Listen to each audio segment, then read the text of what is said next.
When their parents passed away in Enugu, the Obi family house grew cold and heavy with silence. Amaka Obi, the youngest, stood beside her elder brother Chibuzo as relatives gathered to discuss what would happen to their father's property. Their late father had worked hard to build houses and secure pieces of land, but he had left no clear written will. The room buzzed with whispers as the elders leaned toward Chibuzo, their voices firm as they declared tradition had spoken. They said the first son was the heir, and everything naturally belonged to him. Amaka sat quietly, her heart pounding. She remembered how her father used to tell her that every child mattered, that education and hard work could give her a future. But now, with his voice silenced forever, all she heard was the sharp tone of uncles insisting that a woman had no place in the inheritance. One elder even pointed at her, saying it would be shameful for the community if a daughter began claiming property that belonged to her brother. She wanted to speak, to tell them it was unfair, but every time she opened her mouth, another relative cut her off. Chibuzo did not defend her. He simply nodded, enjoying the weight of tradition pressed in his favor. Amaka looked at him with disbelief. This was the brother who once promised to stand by her, yet now he acted as if her presence was a burden. The division was announced that night without her voice being counted. Land, houses, and even their father's old farmland were listed under Chibuzo's name. Amaka was told to be grateful that her brother would take care of her. The words felt like chains around her neck. She was a graduate, capable of building her own life, but in their eyes, she was just a girl who needed protection. When the meeting ended, neighbors and cousins avoided her eyes. Whispers followed her as she stepped outside the compound. Some said she was greedy for even thinking of asking questions. Others laughed quietly, saying tradition had humbled her. Amaka walked home with her mother's necklace clutched tightly in her palm, fighting back tears. That night, she lay awake, staring at the ceiling. She was torn between peace and justice. Part of her wanted to fight, but another part feared bringing shame to her late father's name. So she swallowed her pain, choosing silence for now. Deep inside, however, a quiet flame of resolve was beginning to burn. Days after the family meeting, Amaka tried to move on with her life, holding on to the little dignity she had left. She believed at least one of the lands would remain under her name, something her father always wanted for her future. But one morning, she saw strange men walking around the compound, measuring boundaries and snapping pictures of the land she thought was hers. Confused, she approached them, asking why they were there. One of them replied casually that the land had been sold and documents were already signed by the rightful owner, her brother Chibuzo. Amaka froze. Her chest tightened as if the ground had shifted beneath her feet. She ran to confront Chibuzo, her heart beating fast with anger and disbelief. When she entered his sitting room, she found him relaxed, sipping palm wine as if nothing had happened. "Chibuzo, what is going on?" she demanded. "Why are strangers claiming the land Papa promised would be mine?" He looked up slowly, a mocking smile curling on his lips. Without shame, he admitted forging the documents and transferring the house and land into his name. Amaka's voice shook as she asked, "How could you do this to me, your own sister?" But Chibuzo's reply was colder than she ever imagined. He leaned back and said, "Amaka, wake up. A woman doesn't own land in this family. That land is mine by right, and you should stop embarrassing yourself." The words pierced through her like a knife. This was not just about land. It was betrayal from the brother she once trusted more than anyone. She remembered nights when they both sat with their father, listening to his stories about honesty and unity. Now, the same brother had chosen greed over blood, power over love. Tears filled her eyes, but she refused to cry in front of him. "Papa would never approve of this," she whispered, her voice breaking. Chibuzo only shrugged and poured himself another drink. "Papa is gone. I'm the man of this house now. If you're wise, you'll accept it." Amaka walked out slowly, her legs trembling. Outside, the strangers were still inspecting the land, treating it as if it no longer belonged to her. For the first time, she realized how cruel the world could be when tradition and greed joined hands. Betrayal burned deep in her chest, but beneath her pain, a quiet voice told her this fight was far from over. It didn't take long before the whole community heard about the fight between Amaka and her brother. By the next week, Whispers followed her everywhere she went. Women at the market pointed at her as she passed, muttering that she was greedy for challenging her brother. Men shook their heads, saying no daughter should ever stand against tradition. Even children repeated what they overheard at home, mocking her as the girl who wanted to steal land from her brother. Amaka felt the weight of their stares every day. At first, she tried to explain, telling a few trusted neighbors that her father had always wanted her to be secure. But no one listened. Instead, they accused her of dishonoring her late father's name. Elders in the village called her for a meeting and spoke harshly, warning her to stop embarrassing the family. "Respect tradition, Amaka," one said firmly. "A daughter does not drag her brother to shame over property. It is not our way." Her heart sank as she realized no one would stand by her. Chibuzo, on the other hand, walked around proudly, receiving praises for protecting family honor. He acted as if he was the victim, twisting the story so the community believed Amaka was trying to snatch what wasn't hers. Each lie he told built another wall between her and the people she grew up with. The worst day came during a community gathering. Amaka, determined not to lose her place, showed up at the land her father once told her would be hers. She stood there quietly, hoping to remind everyone she still belonged. But the crowd turned against her. Voices rose, ordering her to leave. One man shouted, "Go back to your husband's house," even though she wasn't married. Another woman pushed her lightly, saying she was bringing disgrace to womanhood. Before she could defend herself, two elders stepped forward and demanded she leave immediately. The humiliation burned through her as she walked away, her face hot with tears she refused to show. Behind her, laughter and whispers followed like sharp knives cutting into her pride. That night, Amaka sat alone, holding her mother's necklace and staring at the land from a distance. Her self-esteem felt shattered into pieces, yet something deeper began to stir inside her. If the community chose to shame her, she would not let that end her fight. She wiped her tears and whispered to herself, "They can call me greedy, but I will not give up."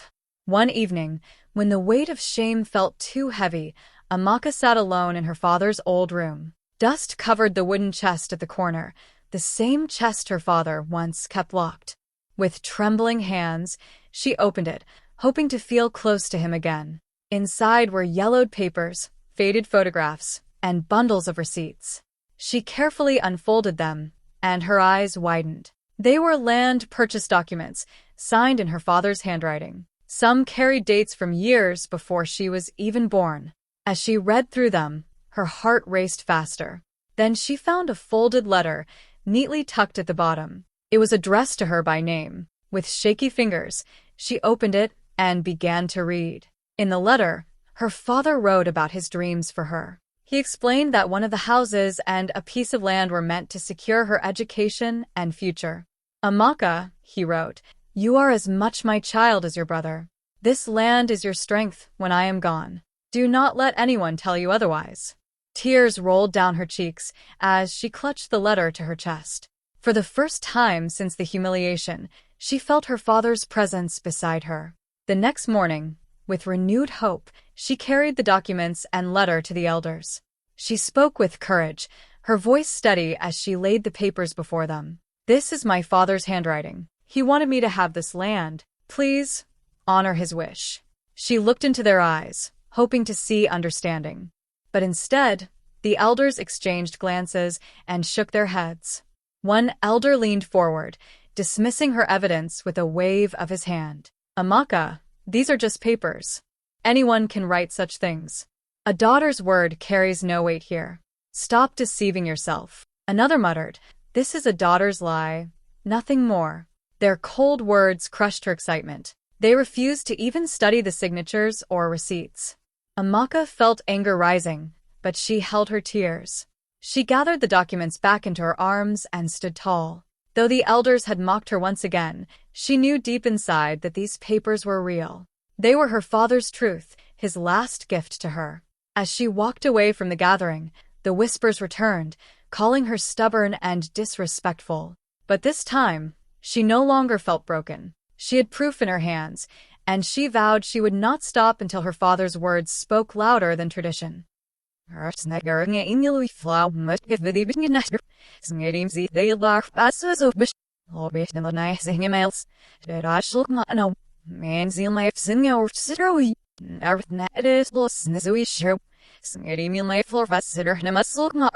Stash their foot, or the workout dish, or the doing is. Says if we're lock must. Serks it is a wish, then get ash. Saw her most fiddler. Heel my fin that I go upside. Daar soon it's not up. Ook me zeg je laaf, snem ik had een asisch. Sned ik zeg het. Heel iets meer be no must love the comma. Ski when I'm surfer. Self brand is nimmer we're fat earth up. We're such nonsense off in that. Her arms the shows are off for. Snare run the flare, no yeah, with bastard out. Her ilks all look. That's the comma. Heel murphed it on me. Her on that's these serves are off from it was she snoop. Na shane mercht de brush yazi. Heel freaking silly off. Hört kom i den imik lachne. Snem ik had stro for the brachne skishatting it here silver. Here what's your head off become. Sef all sin it me sarking it is. Her wachne look up snell ass nip do. Lo beefing in that fitter for no and real my ya. Ja, ik going off her sorry but suitor so wish. We're going in the panel. Na shedder na ja forgested it as city shows. Na silver windows are la either in the comma. But Amaka refused to bend. Each insult only made her grip the papers tighter. If I keep silent, she thought, my father's wishes will be buried forever. Even when neighbors mocked her in the street, saying the court would laugh her out, she walked with her head high. Barrister Afani stood by her side, guiding her through the legal steps. He encouraged her when she doubted herself, reminding her that this was not just about land, but about justice. Filing the case brought a storm into her life, but it also lit a fire in her spirit. She knew the road ahead would not be easy, yet she promised herself she would not withdraw. For the first time since her father's death, she felt like her voice was finally being heard, not as a daughter begging for mercy, but as a rightful heir demanding justice. The courtroom became Amaka's new battlefield. What she thought would be a quick fight stretched into months of endless sessions. Each time she walked into the court, she felt the eyes of relatives and neighbors burning into her back. Chibuzo came with confidence, dressed in fine suits, backed by powerful lawyers who spoke with authority and arrogance. He even brought along witnesses, men from the community who stood and swore that their father had never mentioned giving land to Amaka. Deep inside, she knew their words were lies. But in the courtroom, lies carried weight when spoken loudly. The pressure on Amaka grew heavier each week. Money became her biggest struggle. She had little savings left, while Chibuzo flaunted his wealth, making it clear he was ready to crush her through the system. Relatives who once called her sister now mocked her openly, saying she was wasting her time. You will lose everything, one cousin sneered after a hearing. No daughter has ever defeated tradition. Their words stung, but she held her father's letter in her bag every day, clutching it like a shield whenever fear tried to break her courage. At night, she often cried quietly, wondering if she had the strength to continue. Bills piled up, and whispers in the community painted her as stubborn and cursed. Even some friends advised her to withdraw, telling her to make peace with her brother. But each time she felt like giving in, Barrister Afani reminded her of the bigger picture. Sitting across from her after one draining session, he leaned forward and said, Amaka, listen to me. This case is bigger than you. It is for every daughter who has been told she does not belong. If you stand, others will rise too. His words lit a spark in her again. She realized she was not just carrying her own fight, but also the silent battles of many women who never had the chance to speak. So despite the insults, the threats, and the lies in court, she refused to break. She wore her pain like armor, walking into each hearing with her head lifted, determined to see justice through. Every delay only made her resolve stronger. She promised herself that no matter how long it took, she would not allow her father's voice, written in that letter, to be buried under tradition and deceit. The courtroom was tense as the cross-examination began. Chibuzo's lawyers, who had been so confident from the start, stood tall, trying to tear down every point Amaka and her lawyer raised. They questioned her endlessly, trying to make her look confused. But on that particular day, something unexpected happened. While pressing too hard, one of Chibuzo's lawyers made a careless slip. He mentioned dates on the land documents that did not match the official records. The moment hung in the air like a crack in glass. Barrister Afani immediately caught it, his sharp voice cutting through the silence as he demanded the documents be re-examined. The court erupted in murmurs. People leaned forward, sensing something big had just been revealed. Chibuzo shifted in his seat, his usual smirk fading. For the first time, the mask of arrogance on his face began to break. His lawyer stammered, trying to recover, but it was too late. The judge's eyes narrowed as he asked for clarity. That was when Barrister Afani presented the strongest weapons they had held onto, the original receipts and the heartfelt letter Amaka's father had written. He handed them to the court, and the judge studied the papers carefully. Every word in the letter seemed to echo through the silent courtroom, a father's voice from the grave, declaring his daughter had a rightful claim. Amaka sat quietly, her hands shaking as tears welled in her eyes. For the first time in months, she felt the weight shift in her favor. The courtroom was filled with tension as the documents were compared side by side. The forged signatures clashed badly against the original handwriting. The contradictions became clear even to those who had doubted her. Chibuzo's face hardened, sweat forming on his forehead as he tried to avoid the judge's gaze. Whispers spread across the room, people exchanging looks of surprise. Some of those who once mocked Amaka now began to wonder if they had been wrong all along. Finally, the judge leaned back, his tone firm but calm. This court has heard enough for today. Justice cannot be rushed. At the next hearing, this court will deliver judgment. His words rang through the hall like a drumbeat of hope. Amaka held her breath as she left the courtroom. It was not victory yet, but it was the turning point she had prayed for. For the first time, her brother's confidence had cracked, and her father's truth had spoken. The morning of the final judgment arrived, and Enugu's courthouse was filled to the brim. People from the community crowded the hall, some standing by the windows, others squeezing into benches. Elders, neighbors, and even distant relatives had come, eager to witness what they called the day a daughter challenged tradition. The air buzzed with whispers, and every eye turned when Amaka walked in quietly beside Barrister Afani. She held her father's letter close to her chest, her face calm but her heart pounding like a drum. Across the room, Chibuzo sat with his lawyers, his jaw tight, his arrogance returning as if he still believed nothing could shake his right. When the judge finally entered, silence fell instantly. Everyone rose, and the sound of the gavel echoed, commanding attention. The proceedings began, the judge summarizing the long battle of months past, the forged documents, the witnesses, the letter, and the receipts. Each word carried the weight of truth and tradition colliding. The tension in the hall grew so thick that even breaths sounded loud. Then came the moment that froze the room. The judge's voice was steady as he declared, "This court finds that the evidence presented by Amaka Obi is authentic. The land and property in question are rightfully hers. Nigerian law recognizes her as the legitimate heir." The words struck like thunder. For a second, Amaka couldn't move. Her eyes filled with tears, and she covered her mouth to stop herself from sobbing aloud. Relief washed over her in waves. She had fought the impossible, and she had won. She looked up, whispering silently to her father's memory, "Papa, I did it." Chibuzo, however, reacted with fury. He shot up from his seat, his face red with anger.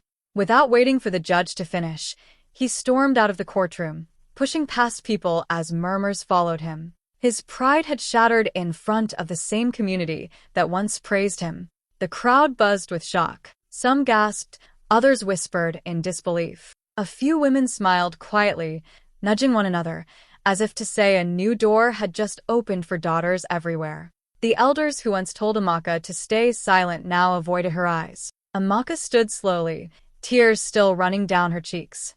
She wasn't just a sister fighting her brother anymore. She had become a symbol of change. For the first time, tradition had bowed to justice. The news of the court's ruling spread through Enugu like wildfire. By evening, everyone in the community was talking about Amaka's victory. The same elders who once told her to respect tradition now looked at her differently. Some approached her quietly, offering handshakes and muttered words of respect. One elder, who had called her a disgrace months earlier, admitted, "You are braver than many men I know." Their tone had shifted from scorn to admiration, though pride kept them from saying too much. For the young women in the community, Amaka's win was more than just a family matter, it was hope. They gathered around her at the market, smiling and clapping, saying she had opened a new path for daughters like them. Some whispered that maybe, one day, their voices too would count in matters of inheritance. Others said boldly that Amaka had proven that women were not weak, and tradition could no longer silence them. The change was small, but it was powerful, and Amaka could see it in their eyes. Meanwhile, Chibuzo disappeared from public view. His pride was shattered, and the arrogance he once carried was gone. He no longer walked proudly in the market square, and neighbors whispered about his silence. The man who once mocked his sister was now isolated, unable to face the same community that had witnessed his defeat. Even relatives who once supported him now avoided his compound, embarrassed by the shame his lies had brought. Amaka, however, carried herself with quiet grace. She did not boast, nor did she celebrate loudly. Instead, she chose a simple moment to honor the person who mattered most. On a calm evening, she walked to her father's grave, carrying the letter he had written to her. Kneeling down, she placed her hand gently on the soil and whispered, "Papa, I did it." Tears filled her eyes as she spoke, not from pain, but from relief. She felt as though his spirit was there with her, smiling at her courage. The community continued to talk, some praising her, some still doubting, but none could erase the fact that she had broken a wall that had stood for generations. Amaka stood, wiped her face, and walked away from the grave with quiet strength. She had fought not only for herself, but for every daughter after her. Months after the judgment, Amaka did not waste time. She cleared the land that once caused so much pain and began rebuilding it into something bigger than her father had ever imagined. With careful planning and support from trusted friends, she transformed it into a modern business center. When the gates finally opened, the bold sign read, Obi Legacy Plaza. It was more than just a name, it was a promise to honor her late father and the dreams he left behind. Inside the plaza, shops filled quickly, and people from all over the city came to rent spaces. Amaka made sure opportunities were open to both young men and women. She believed everyone deserved a chance, regardless of gender. For the young women who once looked up to her in silence, it was more than employment. It was a statement that their voices mattered. Some became shop owners, some started small offices, and many proudly said they were standing because Amaka had first stood. Soon, her work drew attention beyond the community. A popular TV crew arrived to cover her story. Cameras followed her through the busy plaza as she explained how a daughter once denied her inheritance turned the same land into a source of jobs and hope. Viewers across Nigeria were touched by her courage. Calls poured in, and her name became a symbol of women's empowerment, proof that destiny could not be stolen when justice was allowed to speak. In one interview, when asked what kept her going, Amaka simply smiled and pointed to the necklace she wore around her neck, the same one that had belonged to her late mother. "This reminds me of where I come from," she said, her voice steady, "and why I must keep fighting." Her words struck deeply, especially with young women who now saw her as a role model. The plaza continued to grow, buzzing with life and trade. It stood as both a business hub and a monument to resilience. On the opening day of its full completion, Amaka stood at the front gates as the sun set behind her. Wearing her mother's necklace, she looked at the crowd gathered before her and raised her voice firmly. "No one can steal destiny when justice speaks." The cheers that followed echoed through the streets, sealing her victory not just as an individual, but as a voice for many.